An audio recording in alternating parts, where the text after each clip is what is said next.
Okay, so this video is going to be about the allegations that have come out over the past week about Sean Combs, also known as Diddy, P. Diddy, Puff Daddy, and I think the new name that he has is Dr. Love, Mr. Love, Brother Love, that's what it is, Brother Love.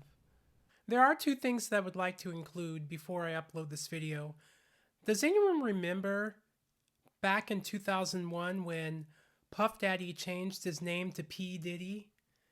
It was right after he was acquitted of the gun and bribery charges during that club shootout that took place back in 1999 when he was with J-Lo. But he announced it on TRL. He announced that he was changing his name to P. Diddy. And I thought it was a joke at first because I thought P. Diddy, what a silly name. He's joking, right? But he was actually telling the truth. But I think what would have been a better thing to do at that time would be to start going by his real name, Sean Combs, similar to what Will Smith did. Because Will Smith used to be known as the Fresh Prince until he started going by Will Smith. So I think he should have just started using his real name at that point. But P. Diddy, I always thought that that was a silly name. P. Diddy. Please remember to like, comment, share, and subscribe. I would love to hear your comments. Thank you. I've seen several videos about others giving their opinions, and a lot of them seem to be gossipy. This isn't going to be a gossipy type of video. I just want to share my opinion and give you my take on all of this. And these accusations, they're all alleged. None of it has proven to be true. No one has spent time in court. So when I first heard about the Cassie lawsuit, I think it was on the Philip Scott show, but he went over the lawsuit, the 35-page lawsuit, and it was pretty disturbing. I couldn't believe what was in that lawsuit. And I thought to myself, how could another human being do these things to another human being? It was just really, it was torture, really. How could you put anyone through that and sleep at night and go about your business as if everything's okay? Who would do something like that? Nothing has been proven. No evidence has been shown, as far as we know.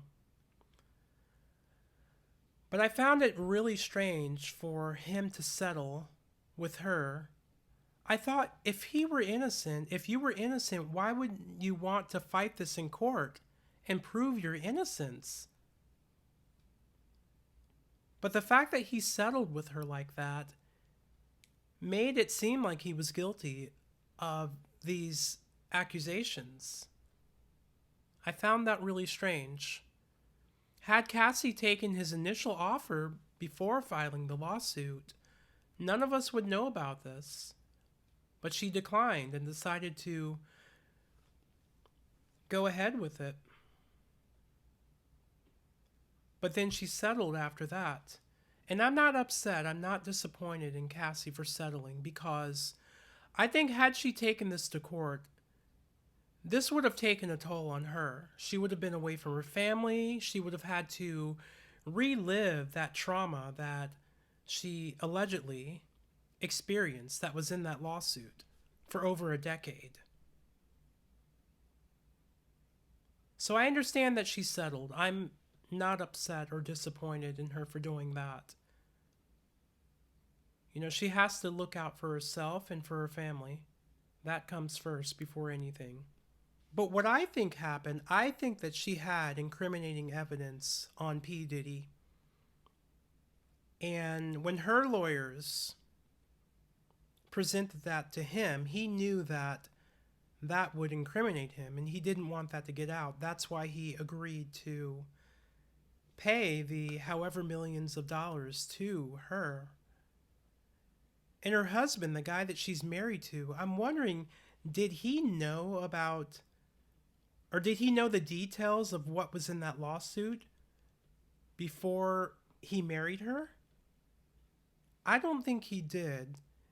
And if he knew about it, I don't think he knew the extent of the abuse that she and trauma that she allegedly experienced.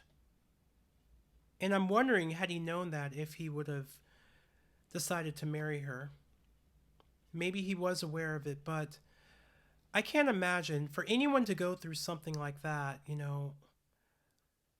She had to have gone through a lot of therapy, needed a lot of therapy,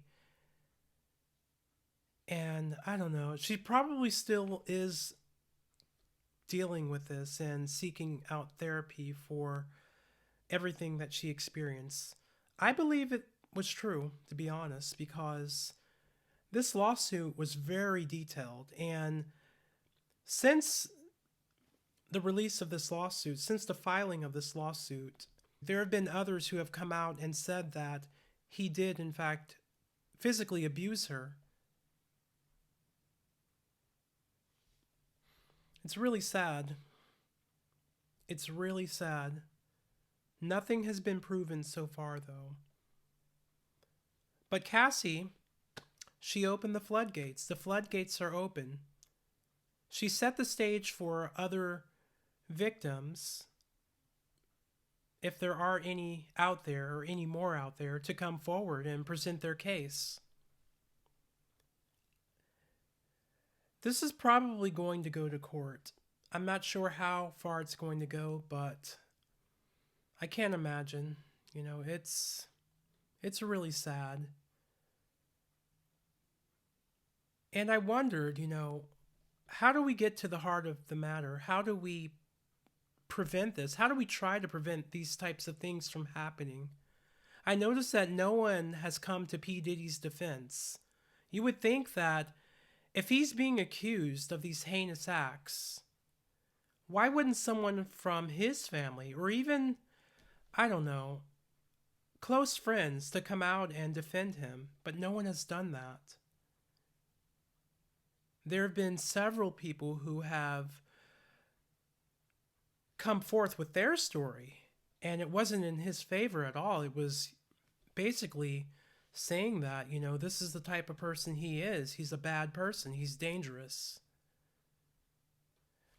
I don't know. And I also wondered, I questioned, who was looking out for Cassie? They haven't mentioned anything about her parents, siblings, friends who were looking out for her when she was 19. And 19 is an adult. You're old enough to consent. But you would think that someone would have people in their corner that were looking out for them. And it doesn't seem like she had any of that. It seems like she was just put out there on her own, or went out on her own and ended up in this bad situation. Where was her father? Did she have an older brother or sister to look out for her? I don't know. That seems kind of strange to me too. But I've never been a big fan of P. Diddy. He always seemed like the egotistical type. Very well connected, cutthroat, and willing to do whatever he had to do in order to get his way. And that he was not looking out for the artists that he signed to his label. I heard that Bad Boy Records, his label, sold over 500 million records over the last 30 years. And none of those artists seem to be doing all that well. They definitely have not done as well as he has. That's kind of strange too. I remember when Biggie was around, and even other artists that were signed to Bad Boy in the 90s. And I'm not a huge hip-hop fan. I do respect rap as an art form, and, there are songs here and there that I might like, but I found it really strange that he always had to be in the videos or doing his ad-libs in the songs. But he's the producer. And there were some of the songs that he did that I liked. I wasn't a huge fan, and I never considered him as a talented artist per se, but it seemed like he wanted to be the star. And when Biggie died, he had the opportunity to kickstart his career as an artist. Back in 2006, I remember when she came out with her first single, her first song, Me and You. When I heard the song for the first time, I didn't like it. It took a while to grow on me. And I realized, Cassie's not that great of a singer, I thought to myself. She was beautiful, she definitely had the look. Beautiful lady. She still looks very beautiful, even at the age of 37. But I never thought she was that great of a singer. And the recording studio that I was interning at the time, one of the young ladies there had her CD, and she left it there. And we were cleaning up for the night, and I picked up the CD and looked at the back of it, and there was a picture of Cassie on the back. Very beautiful picture of her. And I showed it to the studio manager there. He's like, "Oh yeah, the auto-tune queen." It did sound like she was using auto-tune on her song. But Me and You, that's the only song, Cassie's song, that I know. I heard that she had some other songs too, but she never matched the success of that song. And recently I found out that P. Diddy and Bad Boy, his label, signed her on for a 10-album deal. Who signs a new artist who has no clout? Who signs them on for a 10-album deal? If anything, they would be signed on for a 2-album deal, maybe. Or even a 1-album deal, I would think. But to sign an unknown act, and for someone who doesn't sing that well, no offense, Cassie, to sign them on for 10 albums, it sounded like he wanted to keep her around for a while and have control of her. And she was probably a naive 19-year-old. Not all 19-year-olds were level-headed, such as myself.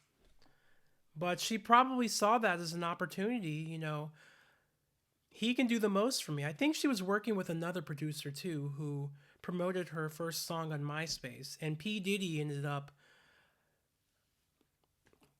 I don't know if he stole her from him or if she decided to sign with him, but he never really did anything with her. And I was wondering, why did she stay on his label for over a decade? There would have been a point where she would probably think, okay, it doesn't seem like my career is really going anywhere with Bad Boy. I need to find a way to get out of my contract, out of my record deal.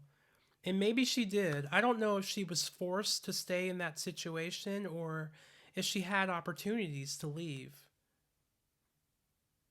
It sounds like she was forced because with everything that was going on, the trauma, the drugs, the alcohol, the party lifestyle, it's really sad though, because I think if she had people that were looking out for her, such as family or friends, this could have been prevented. She wouldn't have gone through what she went through during that time. She was with Puff Daddy or P. Diddy. And even back then in 2006, none of the artists that Puff Daddy had signed to his label had really done anything or had any type of staying power. But P. Diddy was still around doing, music now, and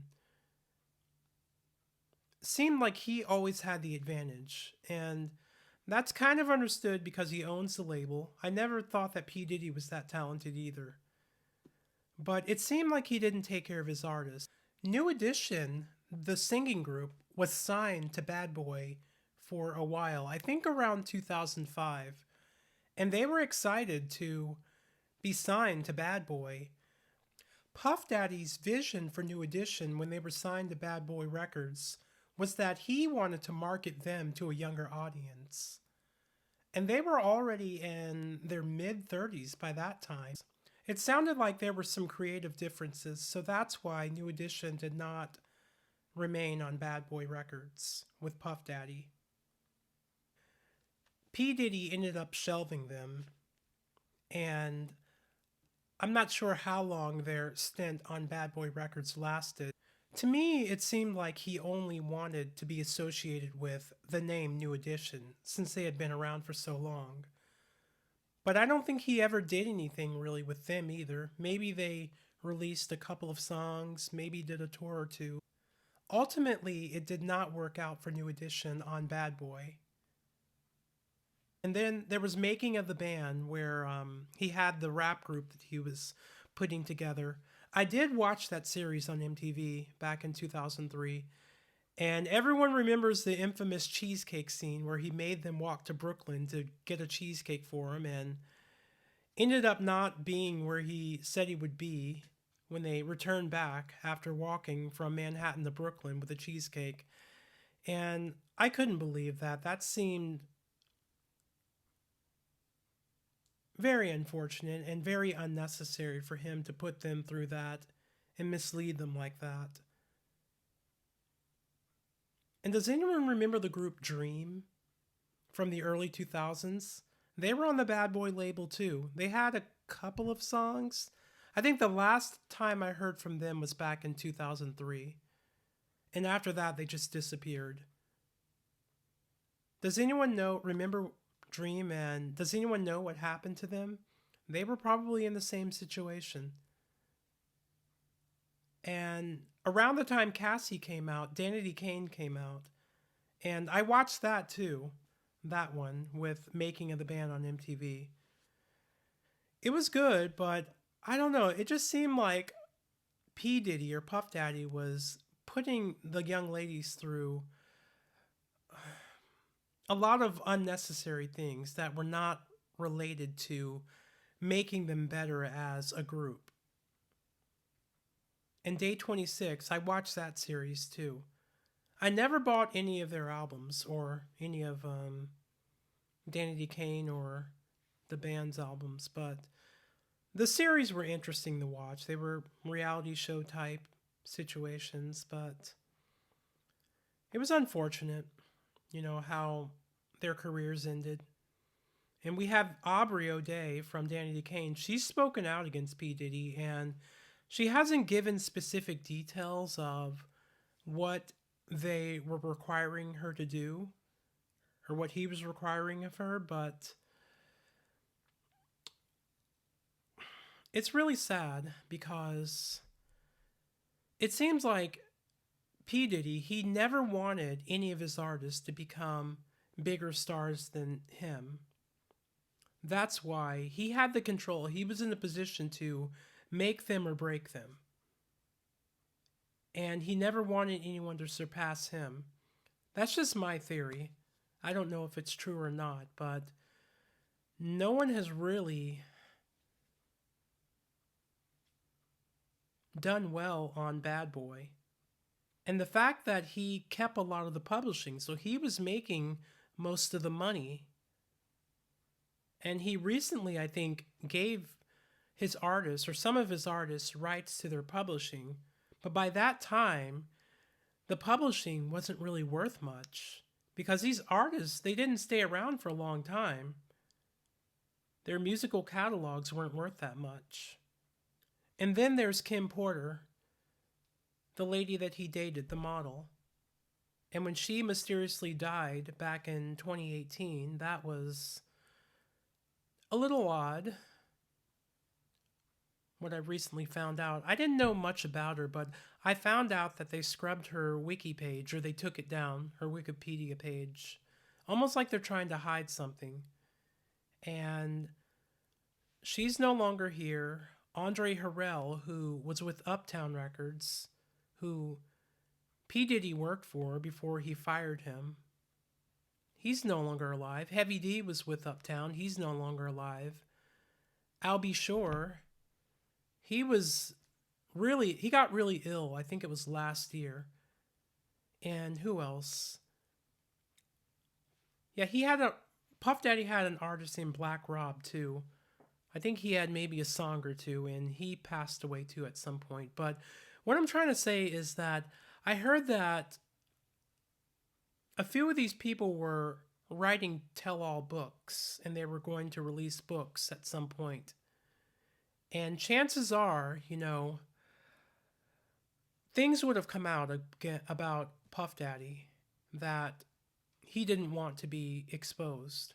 Even with the trial, one of his reasons for settling and not taking it to trial with Cassie was because he didn't want any more information to come out again about him, because had they gone to court, had this ended up in court, there would have been a lot of information that would have come out about him.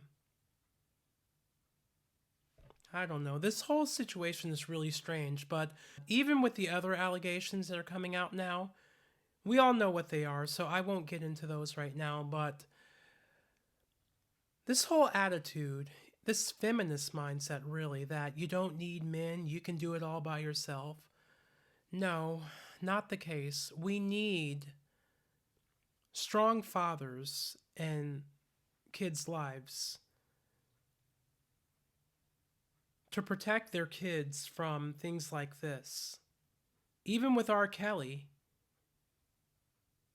parents were turning their kids over to R. Kelly. Why? Because they wanted their kids to become stars, and they knew that he was in the position to make them stars. Just like P. Diddy, Usher's mother, when he was a kid, allowed him to live with Puff Daddy for a year. I think he was about 13 or 14. And during that year, he experienced a lot about that type of lifestyle. Why would a parent turn their kids over to the entertainment industry like that? And they need to be held accountable too, because even though these people might be in a position to make your kids famous, and that could be your meal ticket, you can't put your kids in those situations. You have to be there to look out for them and protect them from things like this. Even though Cassie was 19, I don't know if her parents just told her, yeah, it's okay, go with P. Diddy. He's going to make you famous and we'll get more money for it. But this whole lifestyle, this hip hop lifestyle, rock and roll lifestyle, as much as I dig music, I know I could never make it in that industry. I'm not willing to sell my soul. There are things that are against my morals and values that I will not go against. It isn't worth it. Not all money is good. And even Justin Bieber, too. There was a video back in 2009, I think it was, when he started out. And he spent a couple days with P. Diddy. And I'm thinking, why would their parents allow them to be in this type of situation? And then there was another video with Justin Bieber, and he seemed very uncomfortable around P. Diddy. And he's come out and he's spoken out about some things that he experienced in that industry and what it did to him. So how do we solve these problems, or at least try to? Parents need to start taking responsibility. Both parents need to be present. No one should be expected to do it all by themselves. And fathers need to step up. I understand that there are women out there who are opportunists, and they will purposely put themselves in these types of situations to advance their careers or their social status. And there are a lot of guys out there who are predators, but there are women who are predators too, who will set men up to, lose everything that they have. There was a time I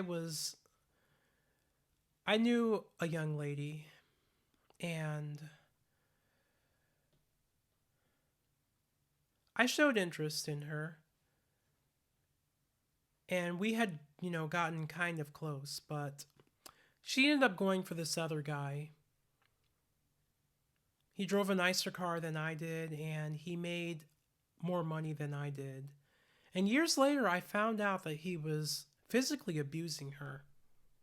That really made me mad, but she chose to be with him. She stayed with him for 2 or 3 years and endured all of that. Kind of a shame. It's a shame. So you need people in your lives to look out for you, even if you're an adult, to protect you from these types of things. Because there are bad people out there in the world, but there are good people too. So these are my thoughts on what's going on with P. Diddy and what allegedly happened to Cassie, and even the other victims. So please be careful and try not to put yourself in these types of situations, and have people around you who care about you and who are looking out for you. Take care, everyone.